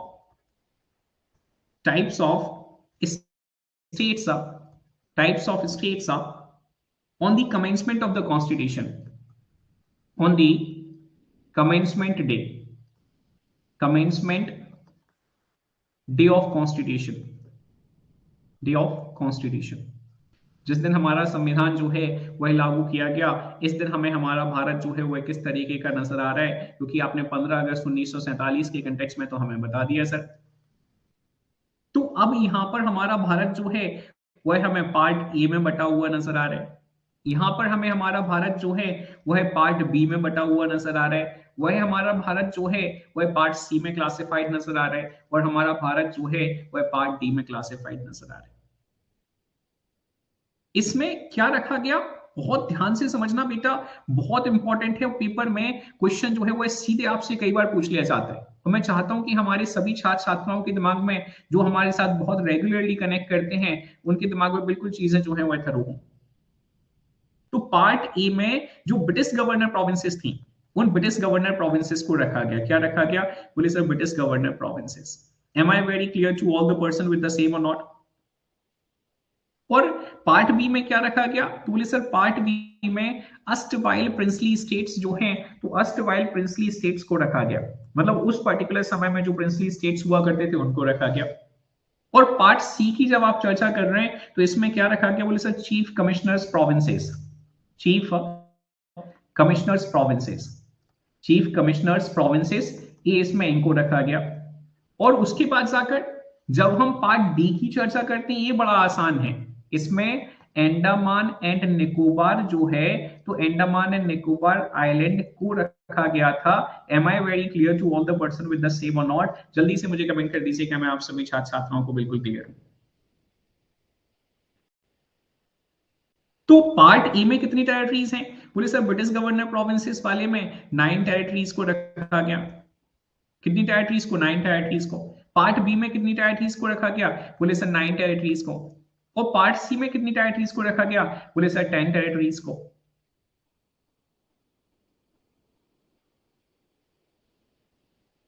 अब राधा जी कह रहे हैं, बोले सर पार्ट बी बता दीजिए। Radha ji specifically part B क्यों समझना है आपको? विशेष लगाव है कोई पार्ट बी के साथ? पार्ट ए भी समझ लीजिए, पार्ट सी भी समझ लीजिए, पार्ट डी भी समझ लीजिए। मैं समझाने वाला हूं अभी सभी। I will definitely be having discussion over the same. लेकिन मैं चाहता हूं कि अभी सबसे पहले ये दिमाग में होना चाहिए कि वो 552 प्रिंसली स्टेट्स जो हैं, वो आपके ब्रिटिश गवर्नर प्रोविंसेस जो हैं, वो चीफ कमिश्नर टेरिटरीज जो हैं, वो कितनी टेरिटरीज में कन्वर्ट हो गए। तो क्रोनोलॉजिकल ऑर्डर में हम सारी चीजों को लेकर चल रहे हैं। क्रोनोलॉजी प्लेज अ वेरी की रोल। बेहद जरूरी है कि आप चीजों को ध्यान से सुन सकें और ध्यान से समझ सकें। मैं वापस आ रहा हूं, ध्यान से देखने का प्रयास करिएगा। तो अब हमें क्या नजर आ रहा है? बोले सर 9 9 18 प्लस 10 28 प्लस 1 29। मतलब अगर हम 26 जनवरी 1950 में देखें तो टोटल टेरिटरीज कितनी नजर आ रही है? बोले सर 29 टेरिटरीज नजर आ रही हैं, in the form of part A, in the form of part B, in the form of part C, in the form of part D. और 15 अगस्त 1947 में क्या हुआ था? बोले सर 15 अगस्त 1947 में 552 प्रिंसली स्टेट्स थे, कुछ ब्रिटिश गवर्नर प्रोविंसेस थे, कुछ चीफ कमिश्नर टेरिटरीज थी। तो आपने देखा कि हमने अच्छा खासा कंसोलिडेशन कर लिया, मतलब 552। अगर हम इन सबको मिला भी दें बेटा, तो ऑन एन अप्रोक्स हमें 560 565 टेरिटरीज जो हैं वह तकरीबन तकरीबन नजर आ रही थी। 560 565 टेरिटरीज को हमने मात्र 29 टेरिटरीज में कन्वर्ट कर दिया। Am I very clear to all the person with the same or not? जल्दी से मुझे कमेंट करके बता दीजिए क्या मैं आप सभी छात्र छात्राओं को बिल्कुल क्लियर हूं, so that I can head forward to the next one. आगे बढ़ रहा हूं, ध्यान से देखने सुनने समझने का प्रयास करिएगा।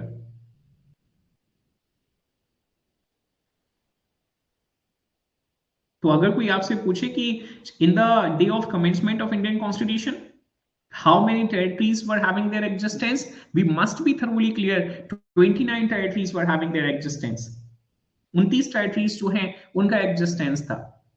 अब क्योंकि ये राधा जी ने पार्ट बी के कंटेक्स्ट में जो है वह अभी हमसे सवाल पूछा था। तो राधा जी पार्ट बी का जो एडमिनिस्ट्रेशन है यह हमारे पार्ट नंबर 7 में दिया गया था इंडियन कॉन्स्टिट्यूशन के। और पार्ट नंबर डी का एडमिनिस्ट्रेशन जो है, अंडमान एंड निकोबार आइलैंड का एडमिनिस्ट्रेशन जो है, वह part number 9 of Indian constitution में 26 जनवरी 1950 को रखा गया था। Am I very clear to all the person along with Radha ji? Please to let me know. जल्दी से मुझे कमेंट कर दीजिए क्या मैं आप सभी छात्र छात्राओं को क्लियर हूं कि जो पार्ट बी स्टेट्स थे, उन पार्ट बी स्टेट्स के लिए इंडियन कॉन्स्टिट्यूशन में 26 जनवरी 1950 में प्रावधान कहां थे? बोले सर पार्ट नंबर 7 में थे। और उसके बाद जाकर वो पार्ट डी के लिए एडमिनिस्ट्रेटिव प्रोविजंस कहां थे? बोले सर उनके लिए एडमिनिस्ट्रेटिव प्रोविजंस जो हैं वह part number 9 of Indian constitution में थे। और मुझे पूरी उम्मीद है कि अभी आपको ये कहीं ना कहीं याद होगा और कहीं ना कहीं आप चीजों को निश्चित तौर पर सुनना और समझना भी पसंद करेंगे। So coming to this only, just try to hear me out over the same. तो अभी मैं क्लियर हूं आप सभी छात्र छात्राओं को इस दूसरी स्टेज के साथ कि अगर कोई आपसे पूछने जा रहा है कि बताइए हमारे पास क्या स्थिति थी, तो आप मुझे पूरी उम्मीद है कि स्थिति जो है उस स्थिति को बिल्कुल क्लियरली बता पाएंगे कि सर हमारे पास ये स्थिति रही है कब? बोले सर 26 जनवरी 1950 में और 15 अगस्त 1947 में। So that I can head forward to the next one. अब बोले सर ये जो 1950 से 1956 का दौर है, 1956 का दौर है, ठीक है, ये हमारा थर्ड वाला पीरियड है। इस पर्टिकुलर पीरियड में हमें क्या समझना है, तो मुझे बहुत ध्यान से सुनने का प्रयास करिएगा भाई। बेहद जरूरी है कि आप छात्र छात्राएं बहुत ध्यान से सुन सकें।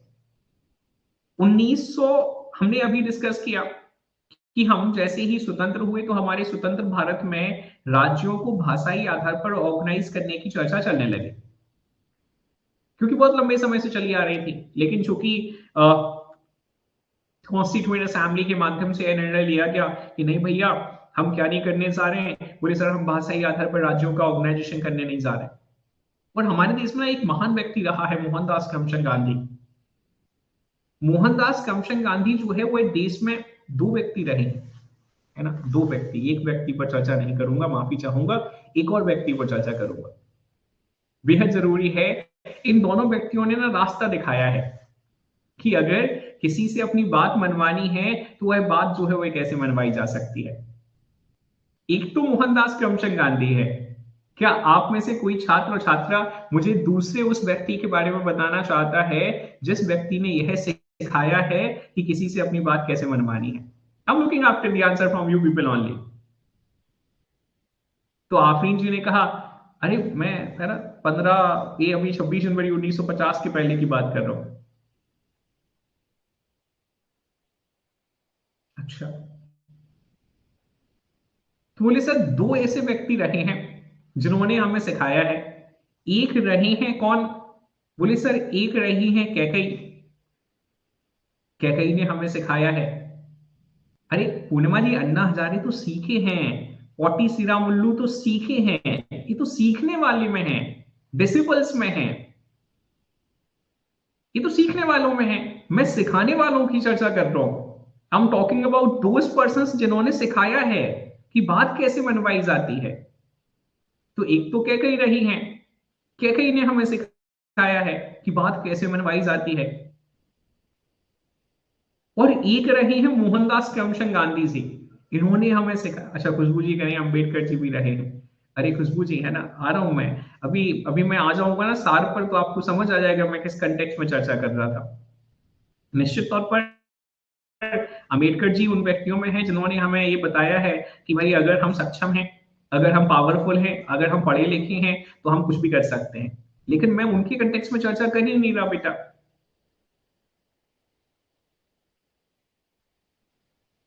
चलिए मैं वापस आ रहा हूं, ध्यान से सुनने का प्रयास करिएगा।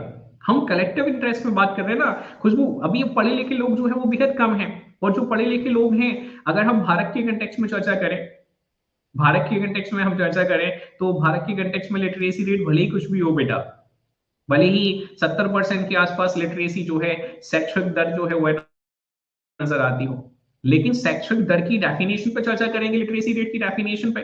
तो भारत में लिटरेसी रेट की डेफिनेशन क्या है? बोले सर एक व्यक्ति जो 7 साल की आयु को प्राप्त कर चुका हो, अगर वह एक भाषा में पढ़ पाता हो, एक भाषा में लिख पाता हो, एक भाषा में चर्चा कर पाता हो, तो वह व्यक्ति जो है वह पढ़ा लिखा व्यक्ति है। बड़ी खतरनाक सी डेफिनेशन है। और 2+2 को 4 जोड़ लेता हो, 2-2 को शून्य कर लेता हो, 2 का गुणा 2 से करने पर 4 निकाल लेता हो, और 4 में 2 से भाग देने पर 2 निकाल लेता हो, ऐसा व्यक्ति जो है वह पढ़ा लिखा है। तो ऐसे पढ़े लिखों पे क्या ही चर्चा करी जा सकती है। लेकिन हम मेजर और कलेक्टिव इंटरेस्ट में चर्चा कर रहे हैं। तो मैं माता लगाना भूल गया था, तो नेहा चौधरी जी ने याद दिला दिया है। बिल्कुल मैं माफी चाहूंगा नेहा जी। तो एक उदाहरण है माता कैकेयी। इन्होंने हमें सिखाया कि भाई कोप भवन में जाके बैठ जाओ, खाना वाना छोड़ दो, है ना, आपकी बात मान ली जाएगी, भगवान को भी जो है वह वनवास दे दिया जाएगा। और एक व्यक्ति है मोहनदास करमचंद गांधी, जिन्होंने भी यही सिखाया, फास्ट अनटू डेथ। क्या बोले सर? Fast unto death. तब तक धरने पर बैठूंगा जब तक क्या नहीं होगा, बोले सर, या तो मृत्यु नहीं हो जाएगी, या फिर क्या नहीं हो जाएगा, बोले सर मेरी बात नहीं मान ली जाएगी। Am I very clear to all the person with the same or not? जल्दी से मुझे कमेंट करके बता दीजिए कि मैं आप सभी छात्र छात्राओं को बिल्कुल ठीक हो, मतलब समझ आ रहा हूं कि नहीं आ रहा हूं?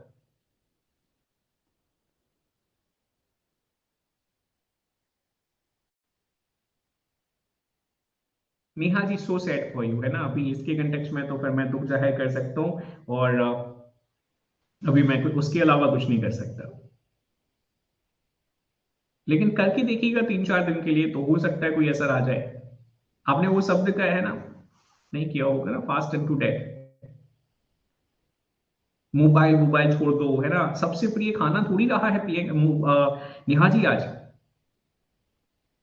ये जो आप कह रहे हो ना सर, हम इसको भी कर ले तो भी कुछ नहीं होता, इसको नहीं करना है। खाना छोड़ना आज थोड़ी बड़ी बात है, आज मोबाइल छोड़ना बड़ी बात है।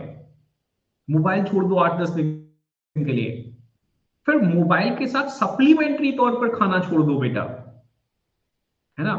मोबाइल के साथ सप्लीमेंट्री तौर पर खाना छोड़ दो। और मोबाइल जब छोड़ो तो सारे लॉक खोलकर छोड़ना, घर वालों के लिए सारे लॉक खोलकर छोड़ देना। तो आपको ऑटोमेटिकली समझ आ जाएगा कि आपने गलती कर ली, है ना। या तो आपको फास्ट नहीं करना चाहिए था, या आपकी सारी बातें मान ही ली जाएगी। तो समय के साथ बदलना है ना बेटा, अभी समय के साथ नहीं बदलोगे तो। अरे तो क्या हुआ, मैं सही बता रहा हूँ ना बेटा। सबसे इंपॉर्टेंट है, I am letting you know the exact way. If you will not be bringing out the changes with the time, अगर आप मॉडिफिकेशंस नहीं करेंगे, सही जो तरीके हैं उनको नहीं अपनाएंगे, तो फिर कैसे चलेगा। खाना छोड़ देने से अभी किसी को फर्क ही नहीं पड़ना।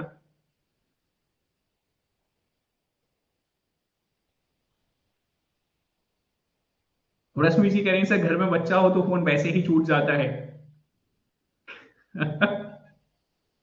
रश्मि जी, आप ना जीवन के एक अलग पड़ाव पर है। आगे बढ़ रहा हूं, ध्यान से देखने सुनने समझने का प्रयास करिएगा। और मैं ना सारे पड़ाव जो है अभी यहाँ एक्सप्लेन नहीं कर सकता, क्योंकि उसके लिए ना मुझे आपको अलग से पैसा देना पड़ेगा। वो वाला प्रोफेशन मैंने अभी खोला नहीं है।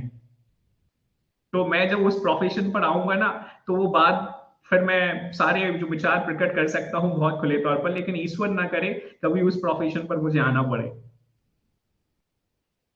तो आगे बढ़ रहा हूं, ध्यान से देखने सुनने समझने का प्रयास करिएगा। निश्चित तौर पर कुछ मर्यादाएं जो हैं वह मेरी भी हैं, जो इस प्रोफेशन के साथ संबंधित हैं।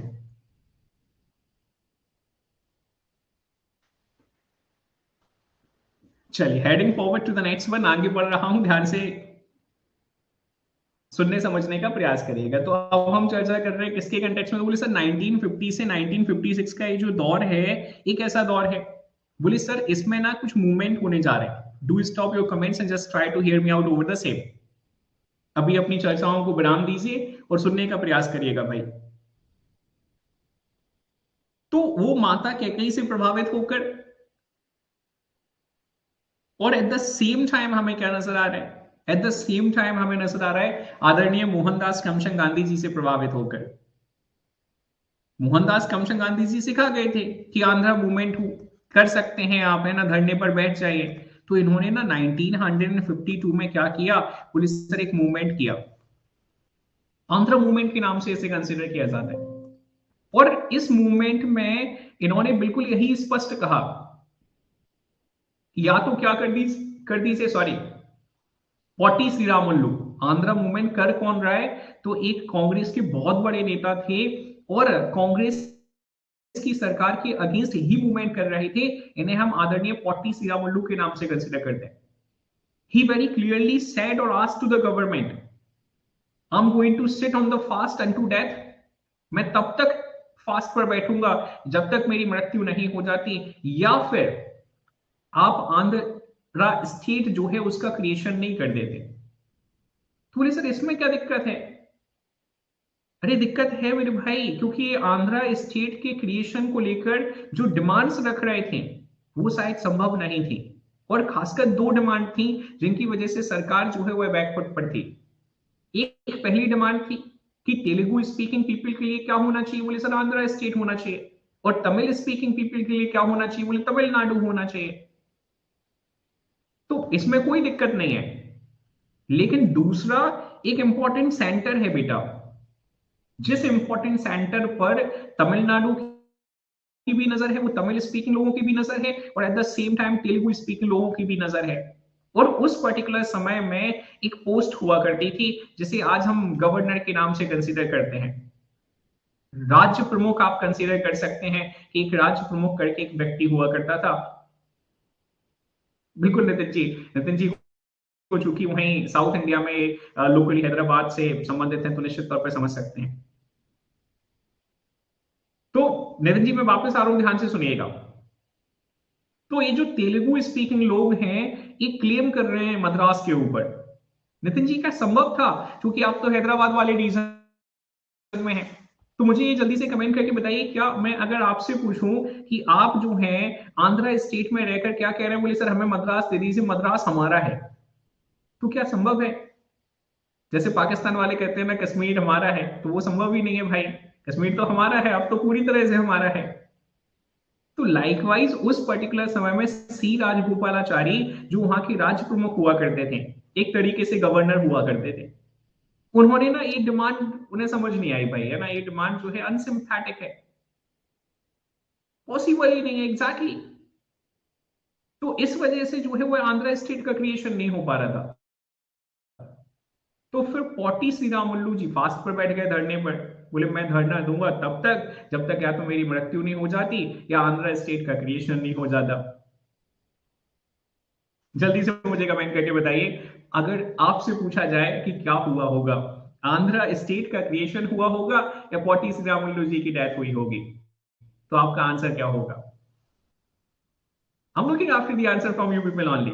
जो जानते हैं वो थोड़ा सा म्यूट हो जाइएगा, जो अभी पहली बार पॉलिटी पढ़ रहे हैं।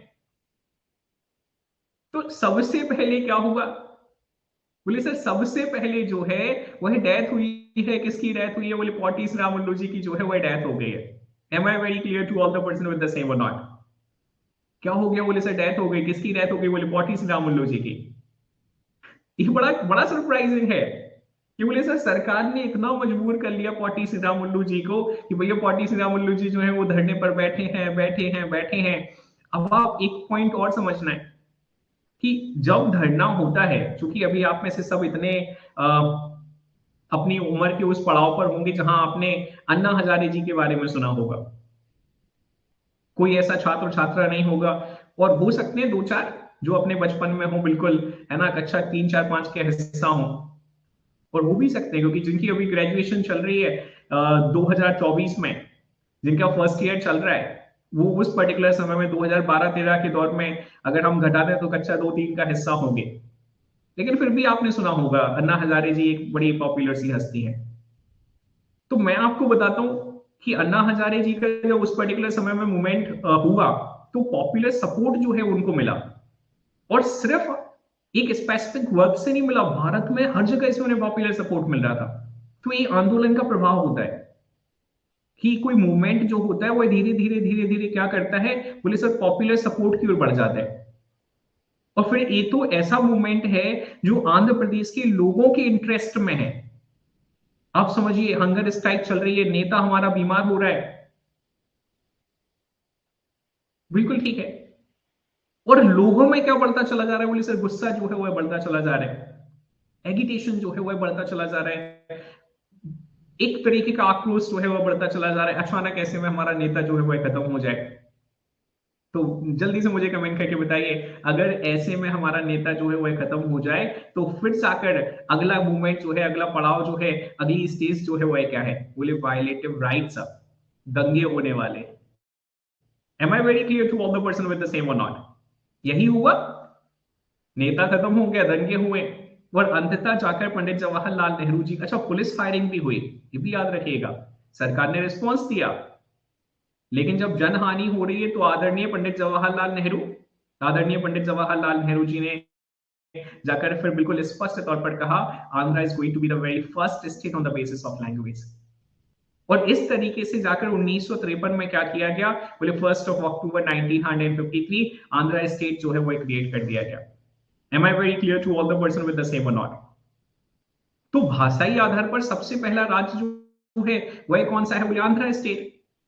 लेकिन अब एक और पॉइंट समझना है कि यार ये तो अभी है ना, अभी तो आदरणीय नेहा जी, माता कैकेयी के ने सिखाया था, मोहनदास करमचंद गांधी जी ने सिखाया था, अब ना कुछ नया सीखा है भारत वालों ने। और अब नया क्या सीखा है भारत वालों ने? बिल्कुल बिल्कुल रश्मि जी, अब भारत वालों ने नया क्या सीखा? बोले भारत वालों ने नया ये सीखा कि यार है ना, देखो फास्ट करेंगे, धरने पर बैठेंगे, एक स्ट्रगल होगा, संघर्ष होगा, सरकार नहीं सुनेगी, लंबा समय जो है वह व्यतीत चला हो जाएगा, तो एक काम करते हैं, वायलेटिव राइट्स का रिजल्ट है क्या? बोले वायलेटिव राइट्स का रिजल्ट है। बोले सर आंध्रा स्टेट।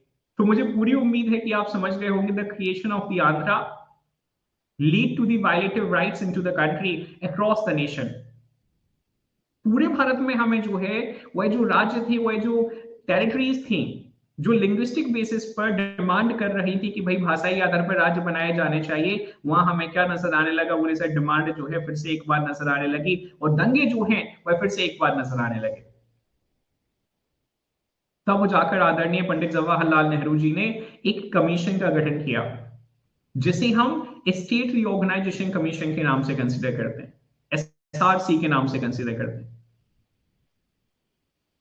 और स्टेट रीऑर्गेनाइजेशन कमीशन, क्योंकि इसके जो चेयरमैन हैं वो आदरणीय फजल अली हैं, तो इसे कई बार जो है वह फजल अली कमीशन के नाम से भी कंसिडर किया जाता है।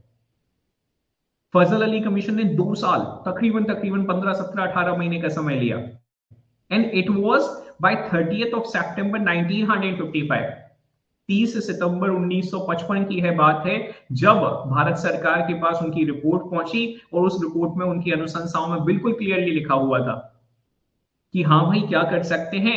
बोले सर बदलाव करने का समय आ गया है, और अब हम वो जो हमने अस्थायी व्यवस्था का जनरेशन किया था, वो जो टेम्पररी व्यवस्था का हमने जनरेशन किया था, एडॉप्ट स्टेट्स का जनरेशन किया था in the form of part A, in the form of part B, in the form of part C, as well as in the form of part D. हम इसे क्या कर सकते हैं? बोले सर इसे अबॉलिश करने का समय आ गया, इसे खत्म करने का समय आ गया। और फिर खत्म कर देंगे तो फिर क्या करेंगे? Yes we can reorganise the state on the basis of language. और अब हम पुनर्गठन कर सकते हैं, और यह पुनर्गठन किस पर आधारित होगा? तो यह पुनर्गठन जो है राज्यों का वह भाषा पर आधारित हो सकता है। Am I very clear to all the person with the same or not? यही तो सुनना चाहते थे हम, यही तो हमारी डिमांड थी कि हम क्या करना चाहते हैं? बोले भाषाई आधार पर राज्यों का गठन करना चाहते हैं। फजल अली कमीशन ने यही जो है अपनी अनुशंसा में कह दिया।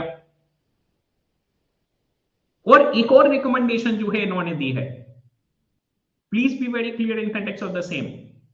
इन्होंने कहा कि अब हमें 16 राज्य और 3 यूनियन टेरिटरीज जो है इनका गठन करना है। 16 of states and the 3 union territories should be created। 16 state और 3 यूनियन टेरिटरीज जो है उनका गठन करना है भाषा के आधार पर। एक बड़ी इंटरेस्टिंग सी बात है, बोले सर अगर सिर्फ 16 स्टेट और 3 यूनियन टेरिटरीज, 29 टेरिटरीज में से, इन्होंने बहुत क्लियरली कुछ और भी कहा था। इन्होंने बहुत क्लियरली ये कहा था, yes this is the right time to create the states on the basis of language, but it does not means that a single state in the single language, which means we are going to create a state with almost the kind of the same languages or the same cultures are very clear to all the person with the same or not। तो इन्होंने बहुत clearly कहा कि हाँ भाई आप भाषा के आधार पर राज्यों का पुनर्गठन कर लीजिए, लेकिन इसका मतलब ये नहीं है कि एक राज्य एक भाषा या एक भाषा एक राज्य। इसका मतलब ये है कि मिलती जुलती जो भाषाएं हैं, मिलते जुलते जो कल्चर हैं, उनको मिलाकर हम एक राज्य का गठन करने जा रहे हैं। Am I understood to everyone with the same or not? तो आपके दिमाग में बिल्कुल क्लियर होना चाहिए। और इनकी अनुशंसाएं कितने राज्यों को लेकर है और कितनी यूनियन टेरिटरीज को लेकर है? तो बोले सर इनकी अनुशंसाएं जो हैं वह 16 राज्य और 3 यूनियन टेरिटरीज को लेकर है। इसके आगे की जो डेवलपमेंट्स हैं उन पर हम कल फिर एक दूसरे के साथ चर्चा करेंगे। शाम 7 बजे सेशंस का हिस्सा होना मत भूलिए। That's it for the day. Thank you very much to everyone. Please take care. कल हम चर्चा करेंगे कि फिर कितने राज्यों का जो है वह पुनर्गठन किया गया। So that's it for the day.